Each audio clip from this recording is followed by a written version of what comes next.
Eric Wise, by his stage name Harry Houdini, or simply Houdini, is one of the greatest magicians of all time. This time he would do his best to escape a dangerous situation in front of the audience. His body was firmly chained, then Houdini jumped off the bridge into the frozen sea. It turned out that Houdini had the key hidden in the soles of his feet, and he could open the chain quickly. Unfortunately, he couldn't find the exit hole, and the audience was increasingly worried about how the trick would end. And here it is. Houdini.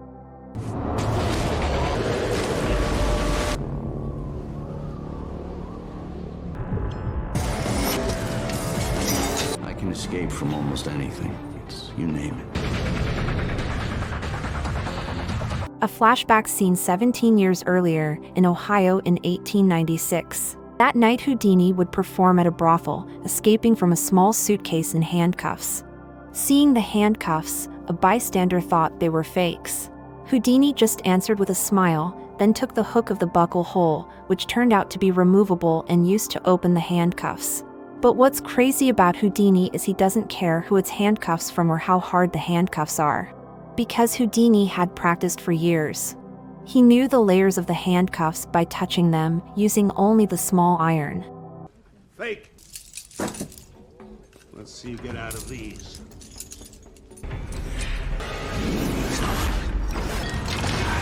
You mean like this? Since that night, Houdini's name has become increasingly famous. It has become an escape artist or a magician skilled in escape tricks. The way is just that, storing the opening keys in small corners that are not visible to the audience. Houdini is always assisted by his assistant and wife, Bess, and he dreams of watching his show by 1 million audiences. Since childhood, Eric has been infatuated with street illusions, such as cutting his own body and putting it back together or swallowing nails and turning them into eggs. Then Eric made some profit by getting some money from his show. He gave the money to his mother, Cecilia, who has always supported his shows, just like his brother Dash. But it's different from his father, Rabbi, who doesn't like Eric's way of making money. Because he was the teacher of Judaism, the religion of the Jews. At first, before becoming a famous magician, Eric reads a book about the past famous magician Robert Houdini. Eric became so idolized by Robert Houdini that he made his stage name Harry Houdini. Houdini also went abroad to achieve his goals, leaving his family to train himself to escape tricks. Several years after his father died, Houdini went around the carnival to perform magic shows with the help of his younger brother Dash. There, Houdini met Bess, a theater singer. They began a relationship, and in short, Houdini proposed to him. Bess, who also fell in love with him, accepted his proposal. But his Christian parents immediately kicked him out. Because Bess, a Christian, married a Jew and, at that time, was considered a disgrace to the family. The life journey of this in-love couple begins. Bess is taught magic tricks, and they go around making a living showing various magic tricks, such as moving from one place to another quickly.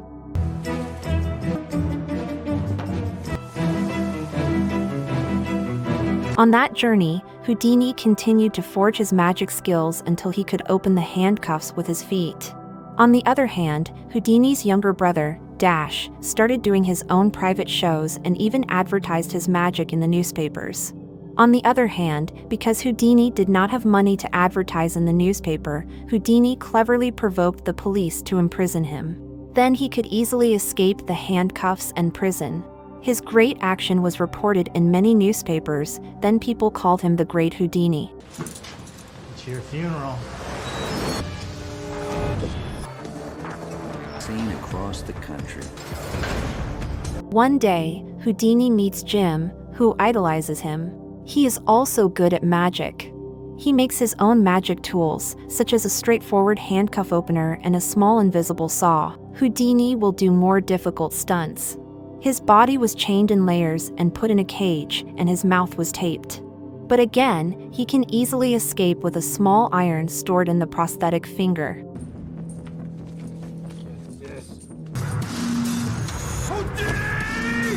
Jim, a genius in making magic tools, helps Houdini perform a much bigger action by escaping through a water-filled box, which would later become one of the most phenomenal performances in Houdini's history.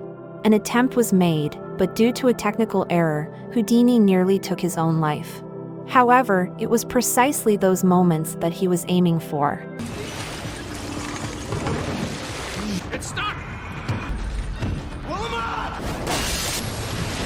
Fantastic. After much practice, Houdini's first show of escaping from the water began. After being dipped in water, the box is locked and given a cover. Several minutes had passed, and the entire audience was starting to panic. Then suddenly,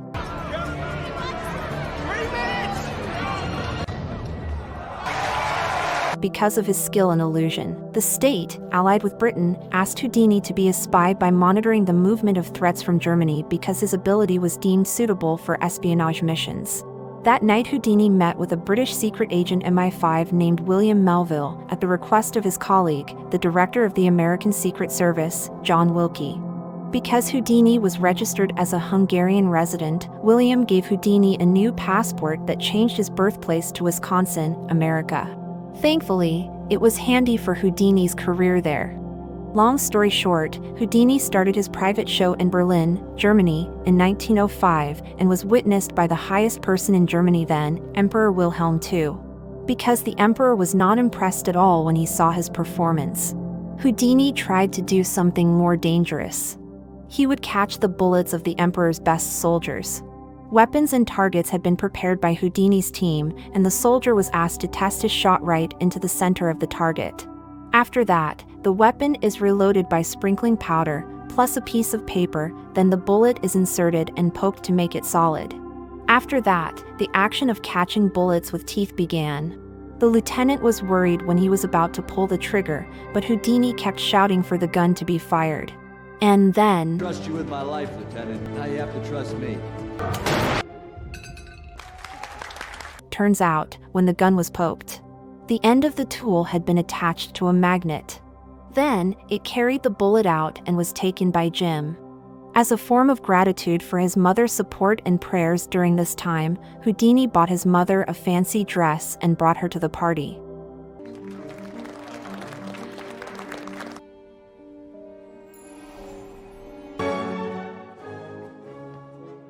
Houdini also told Bess they had to move to Russia, according to the government's request. Then, Bess asked about his relationship with the government, but Houdini didn't say anything. Arriving there, Houdini gains access to a private show in front of the imperial family of Nicholas II. Houdini asks them to write down their wishes, and he will be granted one of the dream papers chosen at random. It turned out to be a dream to ring the Kremlin's bells, which was impossible, because the Kremlin's bells haven't rung for 100 years. But with confidence, Houdini opened the window, then put a cloth on his hand, which turned into a rope as if he was holding a bell. Then one of the emperor's sons was asked to pull the string, at which point the Kremlin's bells could be heard.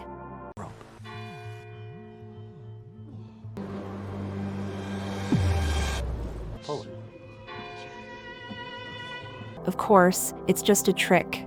The chimes of the Kremlin were not from the imperial family but had been prepared by Houdini. Then to ring the bell, Jim, who was in an empty room, watched from afar with his binoculars. When the window opened, Jim immediately prepared his sniper with a silencer, then shot the bell just as the rope was pulled.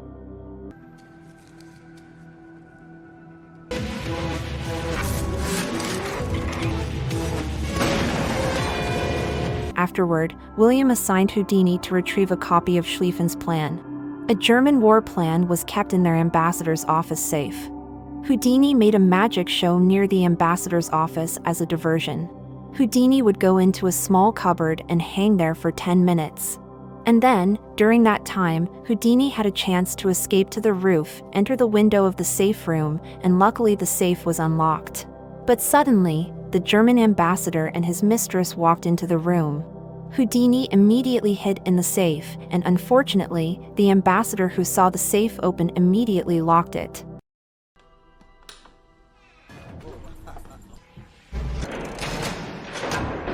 1 hour has passed, and the audience is starting to force the cupboards to be quickly opened.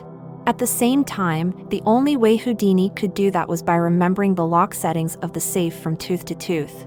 Finally, the safe was opened. Houdini immediately ran to the theater, gave William a copy of the war plan, then emerged from behind the audience just as the cupboard was opened. My brain is the key that sets me free.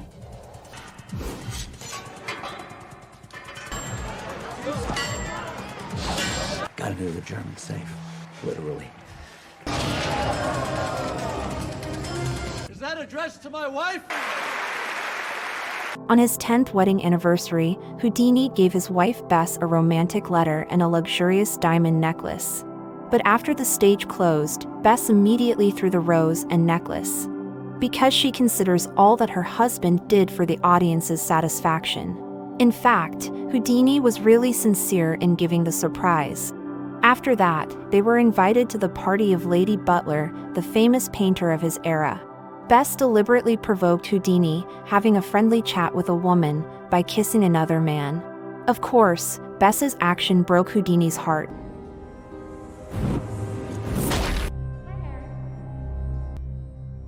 I thought I was just a woman you put in a trunk out when you felt like it. After making up with Bess, Houdini was amazed to see the plane in the sky the next day. At that time, the first commercial flights were just starting. Houdini, Bess, and Jim went to Australia by plane, then returned to America in 1914 to continue the show. Unfortunately, people are getting tired of Houdini's tricks, and the audience is even less. In addition, that year, people began to switch to cinemas that were considered more entertaining rather than just watching magic shows. But audiences had grown numb to the thrill. Then came the very famous Charlie Chaplin, Houdini's new competitor. On the other hand, because of its declining popularity, Houdini will have a more challenging time getting a big theater. Houdini began to plan to make his name famous again. After a while, he finally came up with the idea. Houdini got to perform outside the theater and then show a new trick. He will throw himself into an ice hole. Then, when Houdini felt hopeless and accepted his death, he suddenly saw the figure of his mother, who helped him get out of there. The current pushed me back so far. There was always one person there to save me. Houdini guided by mother's voice to safety. Houdini again shocked the public with his actions at that time. He's wearing an RSJ restraint jacket, hanging upside down from the top of the building, and mocking Charlie Chaplin for acting silly. Finally, the jacket came off even though his shoulder had to be sprained.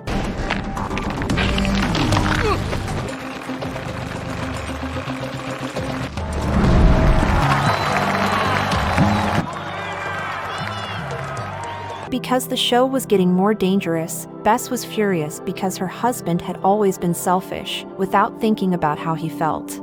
After a long argument, Houdini promised to stop doing escape tricks. In the next appearance, according to the promise to the wife, Houdini will show how an elephant weighing 10,000 pounds or about 4,500 kilograms can disappear, using the power of the mind. The crew came with a super large cloth covering the Houdini riding his elephant. Then, they opened the lid of the elephant repeatedly until finally, the elephant completely disappeared.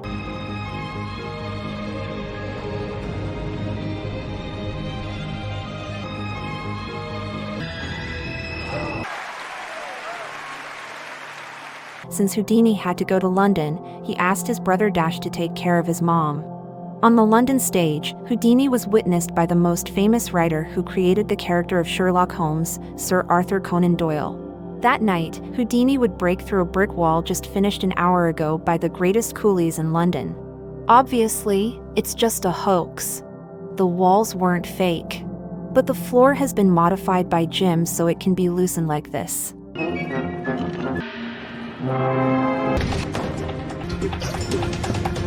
What the eyes see, the mind believes. Arthur was so impressed he and his wife came backstage to congratulate him. Then not long after, Houdini received a letter from his sister Dash, which was the sad news of their mother's death last night. At that moment, Houdini felt very shocked and immediately fainted. Sorry to inform you of Mom's death last night in New Jersey. It's the two. Oh no, Harry. The show tour was immediately canceled, and Houdini returned to America for his mother's funeral. Long story short, after the First World War ended precisely in 1922, Harry's fame also made him a film actor, rivaling Chaplin. On the other hand, he still remembers and misses his mother. Houdini also tries to come to psychic people who claim to be able to intercede between humans and the astral world. Unfortunately, Houdini only discovered the scam. Because ironically, everything they do is just a trick. Have you no shame? They're a bunch of phonies. I put true polish on his megaphone. He's a phony. Because of all, Houdini wrote a book about the fraud of psychic people. Obviously, it makes him hated by many psychics around the country who are starting to lose their jobs. Even Houdini would give $10,000 to a psychic if Houdini couldn't solve their trick. Now Houdini is 51 years old, but his fame seemed never to fall. His magic shows, movies, and even his books are selling well in the market. In the next show, Houdini escapes before the cannon is about to be detonated. If there is a slight calculation error, his body will be crushed by a bullet. And then... Ready? Then light the fuse. But I'll free myself in the next 25 seconds. They're gonna have to call for a team.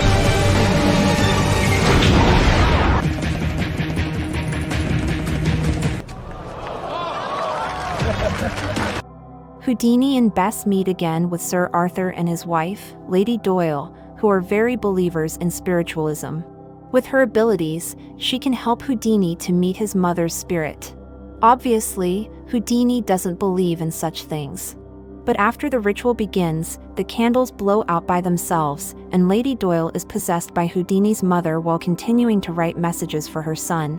But Houdini thought it was just an act of trance because many words were too odd and accused Lady Doyle of being a fraud.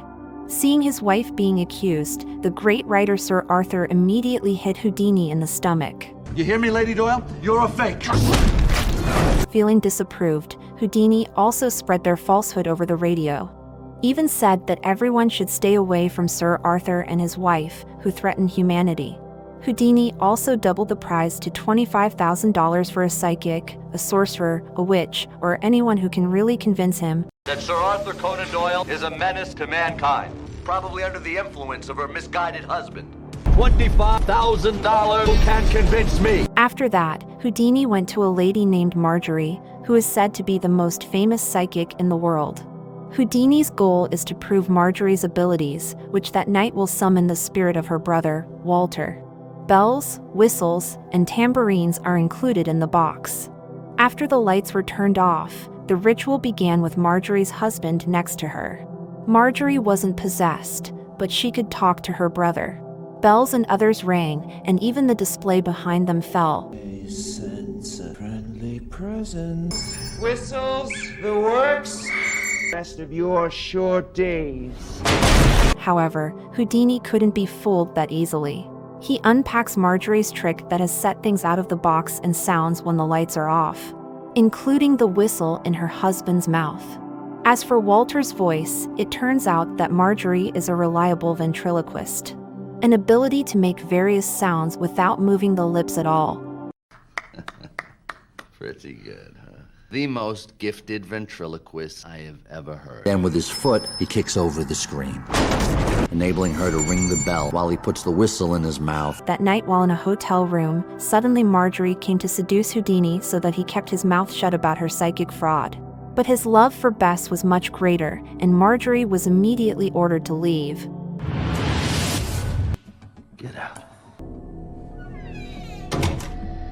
On the other hand, for the first time in his life, Houdini was scared and had a bad feeling for some reason. In the next show, Houdini will perform an action he once did, the trick of escaping from the water box. Unfortunately, at that time, a crew made a mistake, and Houdini sprained his leg. Luckily, the show is still running smoothly until the end.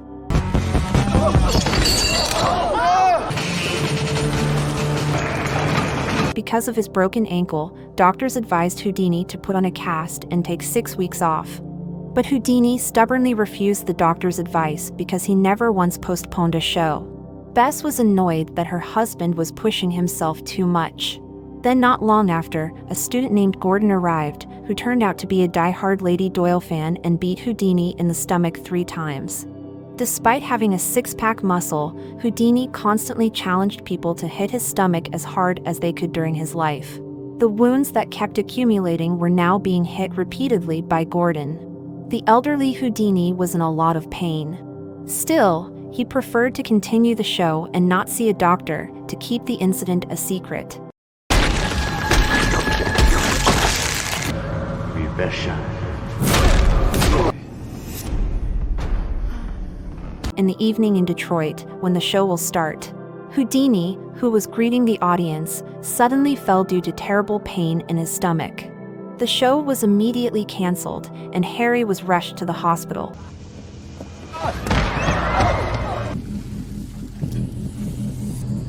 The journalists scrambled to the hospital to find out what happened to Houdini. Then the doctor told Bess and Jim that Houdini had peritonitis. According to Wikipedia, peritonitis is an infection of the lining of the abdominal cavity. Very deadly if the infection has spread. Doctors can only apologize because there is not much hope of saving Houdini. Houdini asked his wife Bess to sing in a fragile condition, just like the first time Houdini met him. Then Houdini asked if Bess really meant for his life. Hearing that, Bess couldn't help but cry. There's not much hope. I'm afraid we were too late. See, for me. Accused. It was always about you. Crime. At the end of his life, Houdini saw the figure of his late mother, who said something to Houdini. That in the future, no one can escape death.